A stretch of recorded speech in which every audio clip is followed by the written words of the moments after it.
Hello friends, જય શ્રી કૃષ્ણ. તો આજે બા તમને ગણેશ ચતુર્થી માટે ચૂરમાના લાડુ બનાવતા શીખવાડશે. પહેલાના સમયમાં બધા જ તે મીઠાઈમાં આ ચૂરમાના લાડુ જ બનાવતા હતા. તો બા તમને આ ચૂરમાના લાડુ એકદમ પરફેક્ટ રીતથી શીખવાડશે. તો આ લાડવા તમે એકવાર બનાવો ને તો 1 મહિનો સુધી સારા રહે છે, અને મહેમાન આવ્યા હોય ને તો પણ તમે તેને ફૂલ ડીશમાં બનાવીને સર્વ કરી શકો છો. તો અહીં આપણે કાથરોટ લેવાની છે અને તેમાં 2 બાઉલ ઘઉંનો ભાખરીનો કરકરો લોટ લેવાનો છે.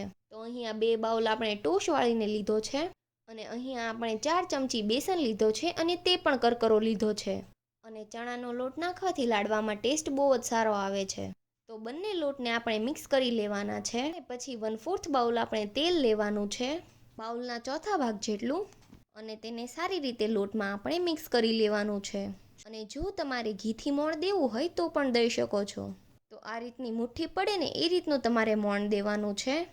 તો બા જે રીતે તમને લાડવા બનાવતા શીખવાડે છે ને એ રીતે તમે બનાવશો ને તો એકદમ પરફેક્ટ માપ સાથે તમારા લાડવા બનશે. તો હવે તેનો આપણે ઉફાળા પાણીથી લોટ બાંધવાનો છે, એટલે કે જે અડી શકાય એવું ગરમ પાણી હોય ને તેનાથી. તો અહીંયા આપણે 1 બાઉલ પાણી લીધું છે, અને જોઈતા પ્રમાણમાં ઉમેરતા જશું અને લોટ બાંધી લેવાનો છે. અને લોટ આપણે એકદમ કડક બાંધવાનો છે. તો તમે જોઈ શકો છો કે થોડો લોટ છૂટો પડતો જાય ને એટલો કઠણ લોટ બાંધ્યો છે. અને આપણે થોડું એવું હાથમાં પાણી લઈ અને લોટ બાંધવાનો છે. આપણે પાણી નથી ઉમેરવાનું, નકર લોટ વધારે ઢીલો થઈ જશે. તો આ રીતનો કઠણ લોટ બાંધી લેવાનો છે. તો અહીંયા આપણે અડધા બાઉલ કરતાં થોડું વધારે પાણી જોયું છે. તો તમારે આ રીતનો કઠણ લોટ બાંધી લેવાનો છે.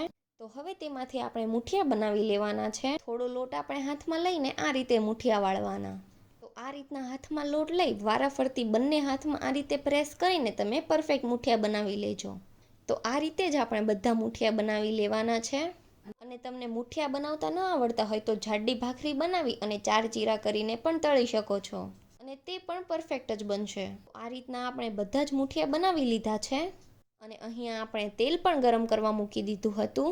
તો પહેલાં આપણે એકાદી કણી ગુંદરની નાખીને જોઈ લઈએ. તો તમે જોઈ શકો છો કે ગુંદર આપણો સરસ ફૂલી ગયો છે. તો થોડો ગુંદર નાખીને ગુંદરને આપણે તળી લેવાનો છે. તો અહીંયા આપણે 4 થી 5 મોટી ચમચી જેટલો ગુંદર લીધો છે.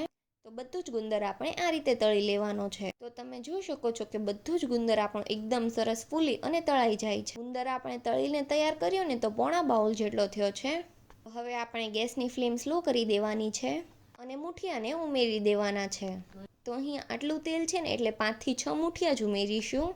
અને અહીંયા આપણું તેલ ફૂલ ગરમ હતું ને એટલે ગેસની ફ્લેમ સ્લો કરી છે, અને થોડી વાર સ્લો રાખીને પછી મીડિયમ કરી દેવાની. તો હવે આપણે મુઠિયાને મીડિયમ ફ્લેમ પર જ ફ્રાય થવા દેવાના છે, અને લાઇટ ગોલ્ડન કલરના થાય ને એવા આપણે તળી લેવાના છે.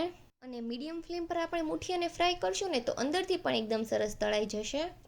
તો મુઠિયાનો કલર આવો આવી જાય ને એટલે તેને બહાર લઈ લેવાના, અને બીજા મુઠિયા પણ આપણે આ રીતે જ ફ્રાય કરી લેવાના. તો જે પહેલાં આપણે મુઠિયા નાખ્યા હતા ને તે ઠંડા થઈ ગયા છે, અને પછી જે તળીને નાખ્યા ને તે ગરમ છે.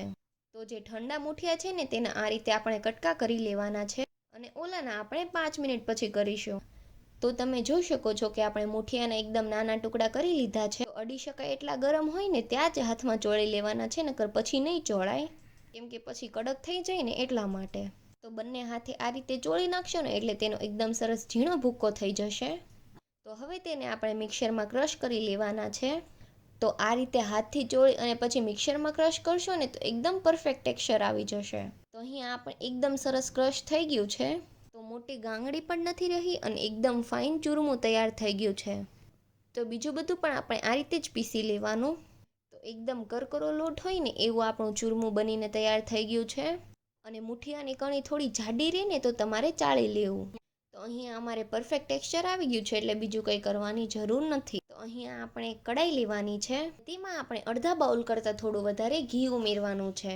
તમે અહીંયા અડધા બાઉલ અને 1 ચમચી ઘી લેશો ને તો પણ પરફેક્ટ બનશે. અને અમે અહીંયા થીણું ઘી લીધું છે એટલે હાફ બાઉલ જોયું છે. તો અત્યારે આટલું જ ઘી લેવાનું છે, અને ઉપરથી તમારે જરૂર પડે તો થોડું ઘી વધારે ઉમેરી શકો છો. બાકી આટલું ઘી પરફેક્ટ જ છે. તો હવે તેમાં આપણે 1 બાઉલ ગોળ ઉમેરવાનો છે. અહીંયા ગોળ આપણે વાતરેલો લીધો છે, અને બાઉલ આપણે દબાવીને નથી ભર્યું, એટલે આ રીતે તમારે ગોળ ઉમેરવો. અને ગોળને હવે આપણે મેલ્ટ થવા દેવાનો છે. અને ગોળ આપણો મેલ્ટ થઈ ગયો છે, અને 5-1 મિનિટ જેવું જ થશે, વધારે ટાઈમ નહીં લાગે.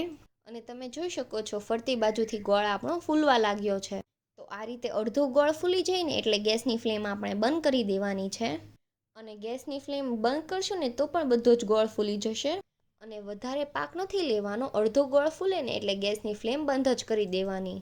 અને હવે જે આપણે ચૂરમું તૈયાર કરીને રાખ્યું છે ને તેમાં બધું જ ગોળ ઉમેરી દેવાનો છે અને ચૂરમામાં સરસ રીતે મિક્સ કરી લેવાનું. તો તમે જોઈ શકો છો કે આપણું એકદમ સરસ મિક્સ થઈ ગયું છે. હવે તેમાં આપણે 1/4 કપ જેટલા કાજુ બદામના ટુકડા, અડધી ચમચી જેટલો એલચી પાવડર, 1/4 કપ જેટલું ખમણેલું ટોપરું એટલે કે ડ્રાય કોકોનટ, 25 થી 30 નંગ જેટલી કિશમિશ, પછી જે આપણે ગુંદ તળીને રાખ્યો છે ને તે ઉમેરી દેવાનો અને બધું જ આપણે સારી રીતે મિક્સ કરી લેવાનું. અને તમે ડ્રાય ફ્રૂટ્સને એવું બધું થોડું ઓછું ઉમેરતા હોય ને તો ગોળ પણ તમારે થોડો ઓછો ઉમેરવાનો. અને આ રીતે બધું જ મિક્સ કરીને હાથથી થોડી વાર ચોળી લેવાનું છે. બહુ ઝાઝી વાર નહીં ચોળવાનું, આ રીતે થોડી વાર જ મસળવાનું. તો હવે તેના આપણે લાડવા બનાવી લઈશું. તો અહીંયા આપણે એક લાડવાનું આ રીતનું મોલ્ડ લીધું છે. તો તેમાં આપણે મિશ્રણ ભરીને લાડવાનો શેપ આપી દઈશું. તો તમે જોઈ શકો છો બાએ અહીંયા એકદમ મસ્ત ચૂરમાનો લાડુ બનાવીને તૈયાર કરી લીધું છે. તો હવે તેની ઉપર આપણે ખસખસ લગાવી દેવાના છે. અને તમારે આ રીતે ચૂરમાના લાડવા બનાવવાના અને ખસખસ લગાવી દેવાના.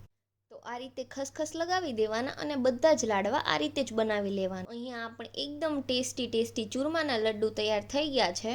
તો અડધો કલાક જેવા લાડવાને રહેવા દેવાના એટલે એકદમ સરસ સેટ થઈ જશે. તો આ લાડવા તમે ખાશો ને તો બિલકુલ કોરા પણ નહીં પડે. અને આ માપથી તમે બનાવશો ને તો લાડવા તમારે એકદમ પરફેક્ટ જ બનશે. તો તમે આ માપથી ચૂરમાના લાડુ બનાવશો ને તો 18 થી 20 નંગ જેટલા લાડવા બનશે. તો આ મોલ્ડ થોડું નાનું હતું એટલે તમે મોટા મોલ્ડથી બનાવશો તો ઓછા લાડવા પણ બનશે. અને તમારી પાસે મોલ્ડ ન હોય તો હાથથી પણ લાડવા વાળી શકો છો. તો આ ગણપતિજીના એકદમ ફેવરેટ ચૂરમાના લાડુ તૈયાર થઈ ગયા છે. તો આ ગણેશ ચતુર્થી પર તમે એકવાર જરૂરથી આ રેસીપી ટ્રાય કરજો અને અમને કોમેન્ટ્સમાં પણ જણાવજો. અને આ રેસીપી ગમે તો વિડીયોને લાઇક કરજો, શેર કરજો અને અમારી ચેનલને સબસ્ક્રાઈબ કરી દેજો. Thanks for watching.